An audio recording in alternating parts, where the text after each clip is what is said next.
Hello there, it is Dr. Shaw, and wanted to share a few ideas on leading well through challenging conversations. This will include some information on managing conflict, communication, leadership, ideas on innovation, models and perspective of conflict management, and also team building and applications that we can use whether we're working in organizations or churches or ministries or wherever else we're working. So there's an old saying by Mencken: for every problem there's one solution, which is simple, neat, and wrong. So a lot of times the idea that there's a simple solution to complex problems is sometimes proffered in organizations because we avoid conflict. Anytime there's a tough conversation, many times our own history, our baggage, things that we have history with conflict makes it uncomfortable, and it, for some, it even initiates a trauma response where we just avoid it at all costs. But we know that for us to have crucial conversations, we really need to move into a space where we're being comfortable with our discomfort. So some of the things with communication, having specific goals and hope for outcomes is an important first step. Knowing why we're going into this conversation, what we hope to achieve, is vital. Being comfortable with being uncomfortable. And that's a saying that a lot of times you'll hear over and over again, that just because we're uncomfortable with something really doesn't mean that we shouldn't go there. Sometimes that's exactly where we need to go. And psychology has quite a bit about working into discomfort and tough problems and moving in through comfort and discomfort in those areas. There's also important to acknowledge power differences. This could be between a supervisor and a subordinate, or in a ministry context, it could be a pastor versus elders or deacons or even congregants. So a lot of times a person in power, in authority, may see that as something that they want to work through to help equalize that in working through tough conversations. So some of the foundations of trust. Competence. So can I trust this other person that I'm engaging with? What about character? Do I trust the person's character? Do they have their best interests at heart? Are they being equitable in how they treat others? Are they equitable in how they're going to treat me? And also compassion. So can I trust this other person to actually care about me as a person? And if we're working in an organizational context or a ministry context, each of these things are vital. Crucial Conversations was a book that came out in 2002 by Patterson, Grenny, McMillan, and Switzler. And perhaps some of you have that book or have read the book. It was very popular when it first came out. But some of the things that they say make a crucial conversation is having opposing opinions. So certainly when we think about conflict, sometimes iron sharpening iron is not a comfortable place to be, right? There's friction, there's tension. Sometimes even iron sharpening iron, there's sparks and heat. So there can be strong emotions, and oftentimes there's also high stakes. If we don't resolve this conflict, it could be a loss of profit, or it could be a breakdown in our team, or there could be a lack of vision, or there could be a conflict big enough to separate a church. Certainly church splits are created by a lack of crucial conversations that are managed well. So some of the risks.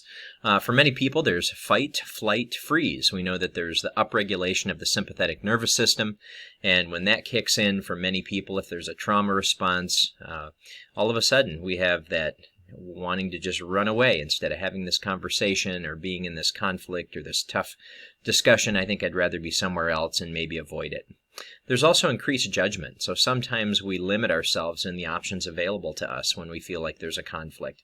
So we start becoming more polarized in our thinking. It's either this way or that way. Either you agree with me or you're with the other party, which leads to decreased trust. And when there's a lack of trust, that makes it really harder to then find solutions and compromises and ways around certain types of problems that otherwise would be managed well.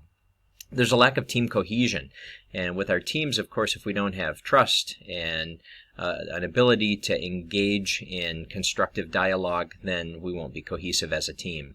There's heightened self-awareness, and when we start thinking about every word we say and how we present ourselves and how I dress and how I engage other people or people that I feel like I have to walk on eggshells around, then that makes it more challenging as well, that we're no longer willing to move into those conversational topics that we probably should, but we feel like, I'm just not going to do it.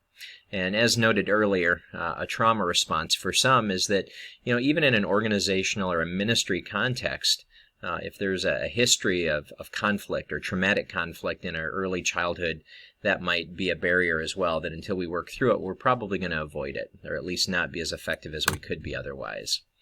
So some of the misconceptions of conflict in religious organizations. One of my former professors, Ken Gangle, along with another co-author, wrote this in 1992. And sometimes we think about this, especially in organizations where there's a religious or a faith-based perspective. If we have conflict, then it's abnormal. So there shouldn't be that, right? If we were just more Christian or more ethical, we wouldn't have conflict. So the conflict is evidence that clearly someone is wrong. Not something is wrong, but you're wrong, or I'm wrong, or one of us is wrong, and the fact that there's conflict is a problem itself. And we know that not to be the case. Conflict and disagreement are the same. So again, that's a misconception. They're not the same. Sometimes the intensity of the conflict or the intensity of the disagreement can lead to unhealthy conflict, and that's bad, of course. Conflict is pathological. So obviously, if you disagree with me, then you're probably neurotic or psychologically maladjusted. So we begin to label people or label issues when they disagree with us. Don't do that. We say conflict must be avoided, again, perceived only in the negative, similar to number one. It's a personality problem, which can minimize discussion. It's linked only with anger. So, if I'm in a conflict, then it means I must be an angry person, or why am I getting angry? And maybe I need to not be so serious. And sometimes conflict's an admission of failure as well. And again, that goes back to the idea that conflict is always bad. The National Equity Project out of UC Berkeley has some really nice ground rules for dealing with tough conversations and working through challenges that they call the Kingdom Agreements. So this comes right from the National Equity Project, but they say speak your truth without blame or judgment. I like that because it offers a framework to work together and say, here's where I'm coming from. Right? And the ability to hear someone else where they are without rushing to come up with a response or a judgment. Listen attentively with ears, eyes, and heart. So the heart is the big piece. Often when someone disagrees with us or we're in conflict, again, that judgment comes and we start trying to make sense of the conflict itself. But when we actually hear and see and listen in more of an intuitive way and try to get to the heart of what someone is saying, we can better just take it at face value instead of feeling we have to react to it. We invite you to notice moments of discomfort and stay curious. So this is a way of becoming more comfortable with discomfort. If I can stay curious with my own discomfort, I'm more likely to lean into those moments and acknowledge them for what they are. Also, be open to the experience and to one another. So just because there's conflict doesn't mean that I have to separate or segregate myself from someone that maybe I'm of an opposing viewpoint. So the project itself looks at the creating change model, and they call this equity by design cycle. On one side, on the far left, you have discover and diagnose. So part of the diagnostic process is listening. So that's the most important communication skill, as we then analyze and pilot. And then we'll move away to demonstrate, respond, implement, and share. And that process that moves it together in design and developing is looking at processes so that we can build in listening, analyzing, piloting different ideas through processes, structures, and relationships. And as we demonstrate those things, a lot of times that happens in teams, as the teams themselves work together to solve challenging and difficult problems. And that's really the role of the leader to help facilitate that process. Principled negotiation fails, kind of like the epic fails that many people find on YouTube. But if we approach conflict from a lose-lose perspective, it's going to not help our organizations and it's going to diminish our leadership. So lose-lose looks at minimizing substantive issues and trying to ignore conflict. So if we don't deal with it, it can actually move into a space where things just don't get better, they get worse, and everybody loses.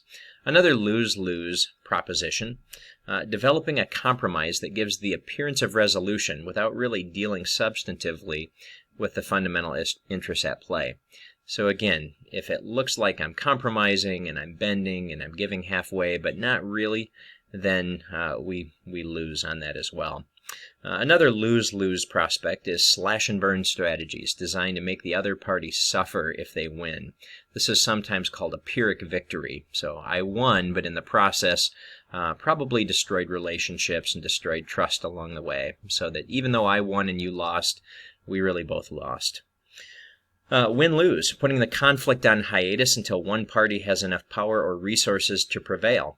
So perhaps for some this feels like a win, but if the other party doesn't feel like there was a win, or at least a respectful disagreement, then it's probably going to be a lose in the long run.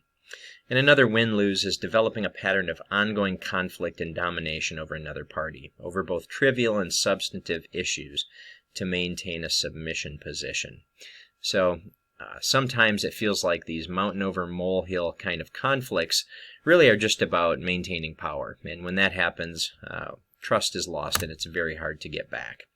So some of the pre-negotiation steps that we can pull from, and this comes from Burns, Shoup, and Simmons. First off, identify the problem in clear behavioral terms. So in research or research stats, we would say this is operationalizing. What am I actually talking about? So what are the things that make up this conflict or disagreement or the issue that we need to work through? Determine all the important stakeholders. So are the important people here to actually have this conversation? And if not, who else do we need to bring into the room? I had a professor in grad school who used to say, if in doubt, add more people. And the idea was that a lot of times, if we're not actually the players or the people have an investment in the conversation or the conflict being resolved, then we might be short-sighted, and we need to make sure all of the important stakeholders are present. Identify the key interests associated with the conflict. So what are the main points, but also the context and the contextual factors that maybe we might miss when we're looking at only the big picture. Determine if there are easy issues that could be negotiated and resolved before dealing with more complex challenges. I think of this like the low-hanging fruit. So what are the low-hanging fruit issues that, you know what, we could agree on this and gain some traction so that now we have some forward momentum when we work through bigger types of complex issues. Then exploring the options available that satisfy as many interests as possible if we're unable to negotiate or find resolution to our problem. So what's our plan B? What's our plan C? What's our plan D if none of those things work out? So that at least we can do something and make some progress toward this challenge or this issue that we're struggling with. A book that if you don't have it, you probably need it, Getting to Yes by Fisher, Ury, and Patton. Came out in '91. It's a classic, and they were formerly associated with Harvard. A great book on conflict management. So the goal is working toward a BATNA, a best alternative to a negotiated agreement. And the steps that they encourage people to take are separating the people from the problem. So often there's a problem, and yet we see the person as the problem instead of the issue.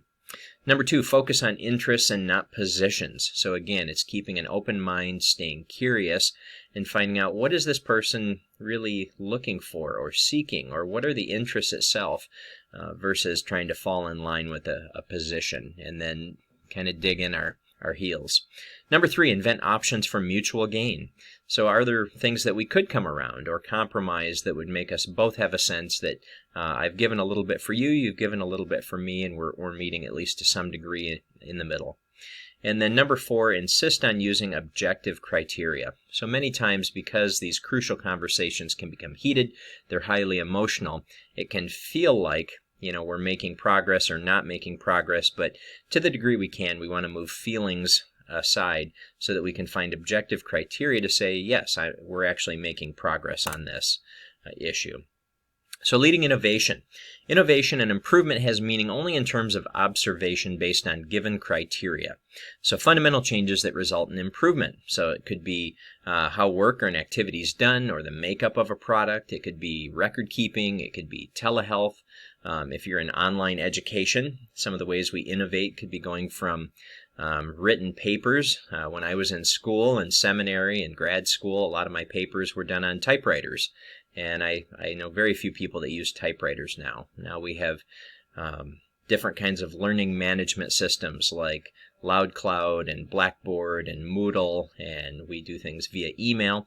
So that's really an area of innovation and improvement that's changed the way education is done and the way that our fields in the the social sciences have changed and adapted over time. Produce visible, positive difference in results relative to historical norms. So that's an area of innovation. Have a lasting impact, or thinking about our legacy and how do we do that. So when we're leading change and innovation, you must know why you need to innovate and have a process to know how innovation is happening to effectively manage the change. So what's the feedback that we're taking to say this is a positive change?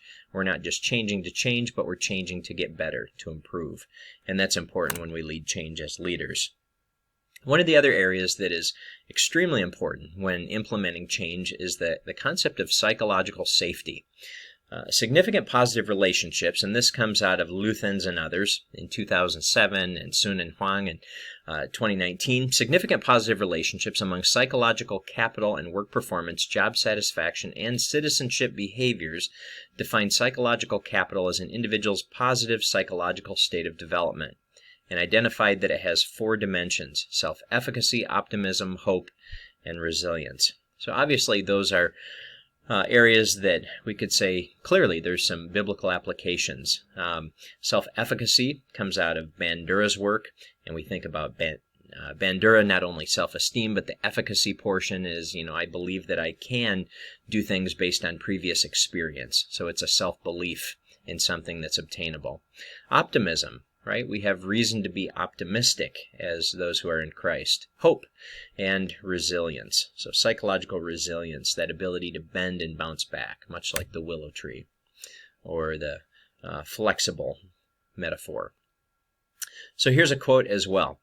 Psychological safety is an individual psychological state where one feels confident that one's team is safe for interpersonal risk-taking. So that comes out of Amy Edmondson's work out of Harvard, which often encourages people to engage in sharing knowledge, thus resulting in creative performance. Researchers have suggested that psychological safety is an important variable linked to innovation. So I'm willing to change and get better and up my game as I feel safe. And if I don't feel safe in this environment, then I'm more likely to stick with things that I know and not innovate. According to Edmondson, in teams that offer an environment of psychological safety, individuals feel comfortable speaking their mind, voicing their concerns, or discussing their errors in relation to work without the fear of punishment. This in turn promotes creativity. So of course that's a goal for us as well when we're working with teams. That's a key benefit of teamwork. In prior empirical research, scholars have also found that psychological safety is related to innovative behavior. So, good stuff there. Polarity management comes from the work of Dr. Barry Johnson, a mentor of mine, and Bonnie Wazorek, who was at Grand Valley State University in Grand Rapids, Michigan. So when we think about polarity mapping, there's a greater purpose statement, which is really threatened to some degree by our greater fear.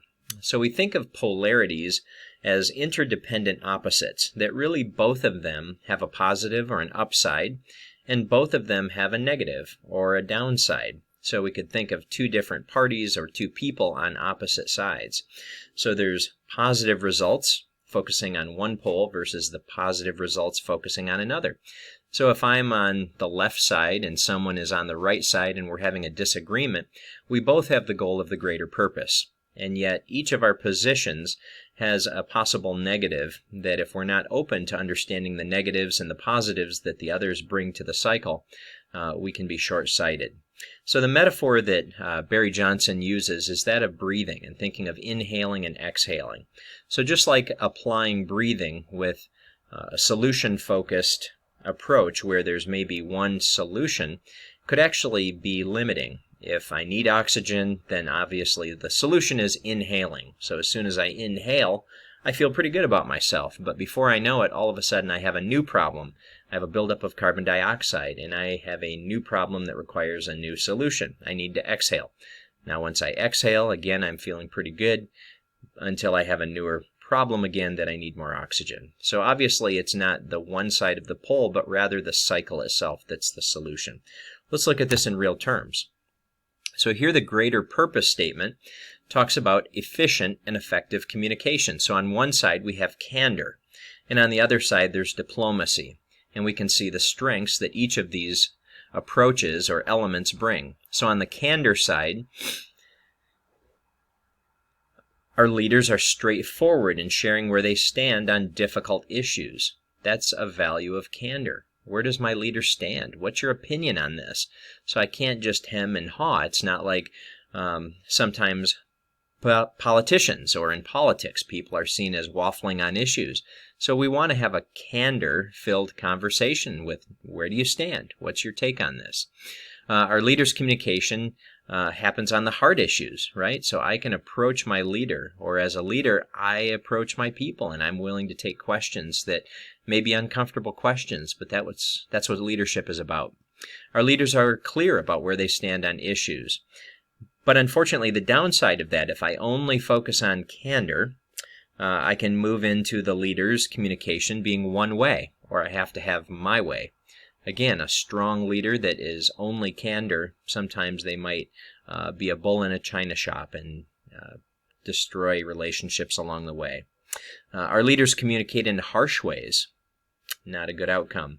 Or our leaders demonstrate inflexibility when discussing issues. So no longer are we embracing the value and the creativity of the team, but the leader is taking a very strong, candor-filled approach. Well, if we flip to the other side with diplomacy, what are the values that align with diplomacy? Our leaders listen to the points of view of others. That's important. Our leader finds tactful ways to communicate difficult issues. Yeah, so there's a time and a place to be diplomatic and to be very cautious of people's feelings and how we present challenging information. Our leader shows flexibility on issues when needed, and sometimes that's important. Again, as leaders, it doesn't mean that we have all the answers, but it means that we try and approach whatever problems and challenges that we work in with wisdom and with tact. But on the downside of diplomacy, again, the negative pole here, our leaders' openness to other points of view causes confusion. So if I'm not clear about where I stand at times, at least, everybody's right, but all of a sudden we have multiple conflicting viewpoints, and sometimes we need someone to take charge. So diplomacy has a downside. Our leaders' communication avoids dealing with hard issues directly. Again, we might feel misinformed because where we needed just a simple, straightforward answer, even if it's not what we wanted to hear, sometimes we just need the honest approach. And overreaching diplomacy misses that. It's also hard to know where our leaders stand on tough issues, and that's a problem too with too much diplomacy. So if we look at, again, another example, the thriving workplace versus a dysfunctional workplace, when we have tasks and relationships. I'm very blessed in that I have amazing coworkers and people that I work with. And it would be fun for me to just go to work and drink coffee and spend time with my colleagues. Great times. However, we also have a job to do. And if we were not doing the job that we were there and getting paid to do, eventually we would no longer have a job to enjoy the relationships in. So let's start with relationships. The positive. So a thriving workplace, people care about each other. They get help getting the job done, so they're encouraging one another. And we trust each other to work through conflicts that arise. And that's a good thing. But if I only focus on relationships or I overemphasize relationships, how we treat people gets in the way of actually getting work done. So maybe too much coffee time and too much socialization, we find that key tasks are getting dropped, and that's not good. People do a poor job of getting their own work done well, and that can be a negative thing. We avoid dealing with difficult issues. Again, another problem if we're too focused on relationships. Well, if we switch over to the task side, the benefits of task is people focus on the work at hand, and we need that. We want that. Of course, as a thriving workplace, we want to do good work and get it done well and efficiently. People get their own job done well, and we're good at identifying conflicts that arise. But then if we're not careful, the problem with that only is that people can pay too little attention to each other. So I'm focusing just on my work, and I'm not paying enough time or giving enough energy to nurturing relationships. People are left to get their work done on their own without the support of others. So perhaps one of my coworkers has strengths or abilities in an area where I'm weak, and instead of tapping into their strength and knowledge, I just let it go, and then there's a gap in what our team is able to accomplish. And also, people tend to steer clear of working through difficult issues. So I'm just going to focus on my work and I'm not going to deal with this conflict. But then again, that erodes a thriving workplace culture and leads into dysfunction if we're not careful. Another element that moves into the polarity grid are action steps on the positive side that engages the strengths or the positive perspective on both, and also early warning signs. When might we be moving into an area that we're starting to creep into dysfunctional if we're not careful? So a healthy system really tries to stay above on the positive side of both poles, where a dysfunctional relationship, you could still imagine that figure 8 or the infinity symbol, with most of the infinity symbol being below the task and relationship, and that would be a dysfunctional workplace. So the early warning signs are really the work of teams to say, how will I know if we're starting to move into dysfunction? And what are the action steps we can take to move it back up into the healthy, thriving environment that really all of us want and that we need to be our best? So Hersey and Blanchard's situational leadership model helps with this as well. So when we're working with teams, how do we apply leadership theory? There's relationship behaviors and there's task behaviors. Again, this is a polarity that we used in the previous slide. So from low relationship behaviors, we have a delegating style. So it's not that I care as much about the relationships with others, but rather these are the work tasks that need to get done, and I just want you to do them. So I'm confident that you can do it, so go take it, run with it. Task behaviors on the high end, but low on relationship, also involve a different type of style, giving instructions, but there's not quite as much confidence, right? It's more of a telling style. So now I'm ordering you to do it. It's not as much of a confident delegation, less teamwork, but the tasks must get done. On the high relationship behavior but low task style, there's participating styles, which shares ideas. So followers are able, but often unwilling or not confident in how they do it. So this might be thought of as more hand-holding in the process. And then high relationship, high task behavior would be more selling.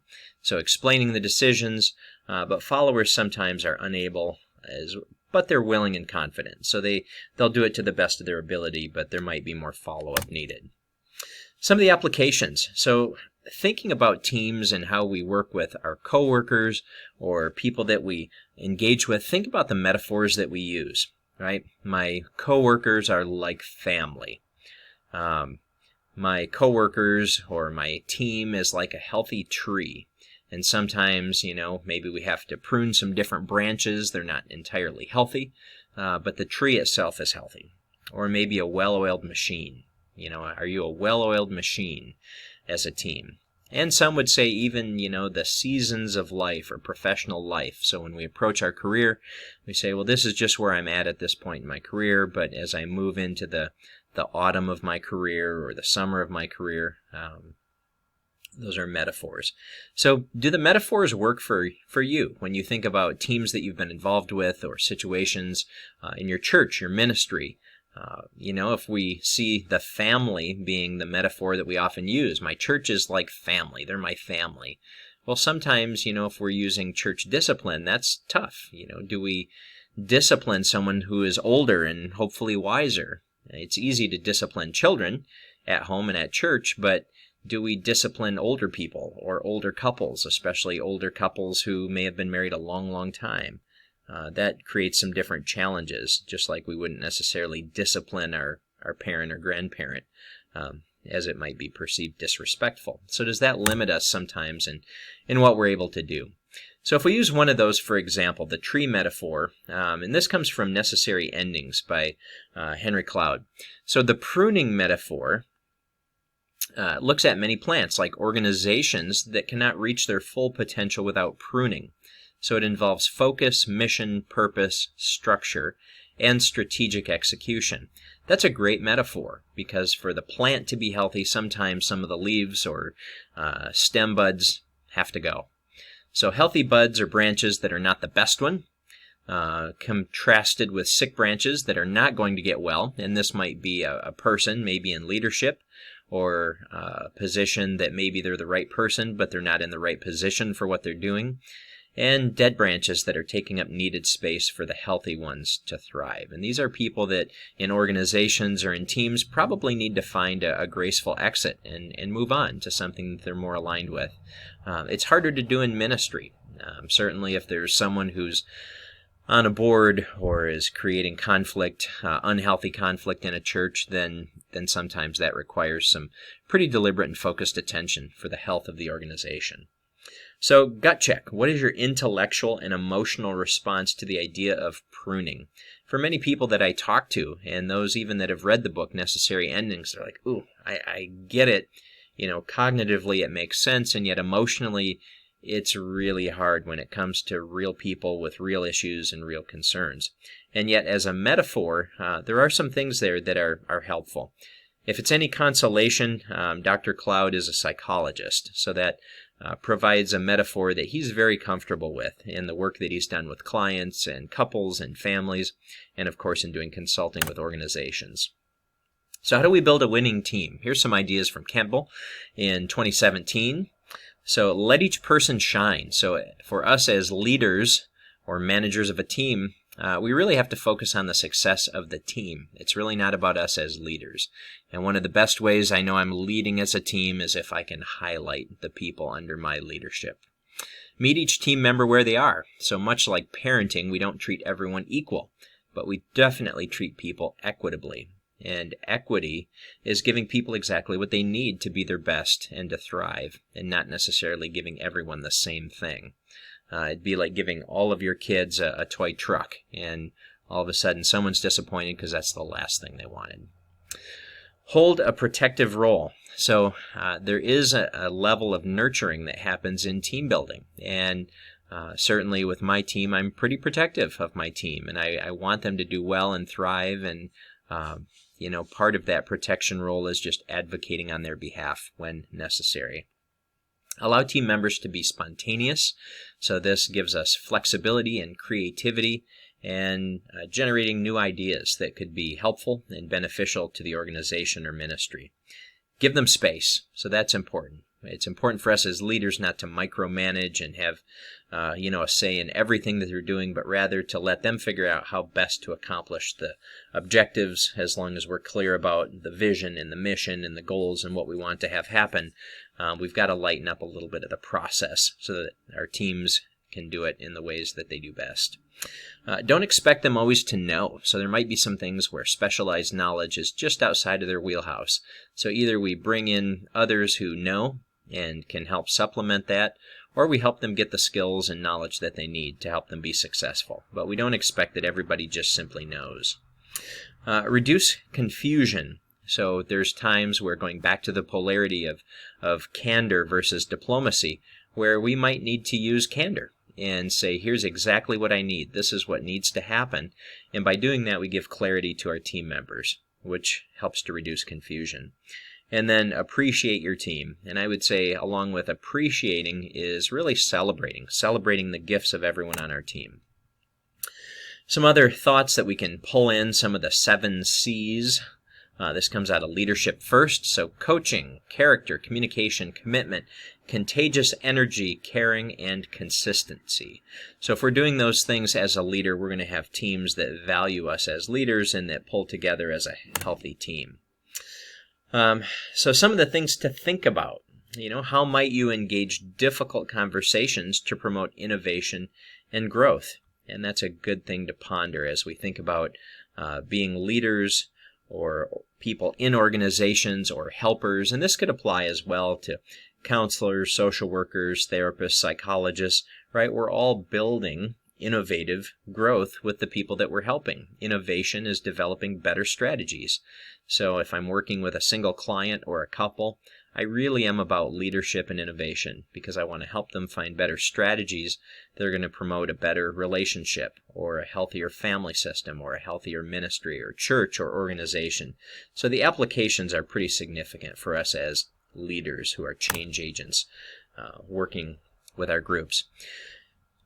One of the things that we want to avoid, or at least overcome in our groups, is the idea of learned helplessness. So, of course, Dr. Martin Seligman in 1972 is the research looking at learned helplessness actually happened with dogs. So ethically it wouldn't be acceptable anymore, but basically had dogs in cages and shocked them. So the cage was rigged so that they would get an electric shock. And eventually, of course, the dogs would just become frightened. They couldn't go anywhere. They were caged in. They would defecate. They would shake. A pretty traumatizing experience for the dogs, and obviously not something that we would replicate in today's age for ethical and legal reasons. But what he found was most significant when he brought in new dogs who had not been previously shocked, and he left all of the cages open, so any of the dogs could just walk out.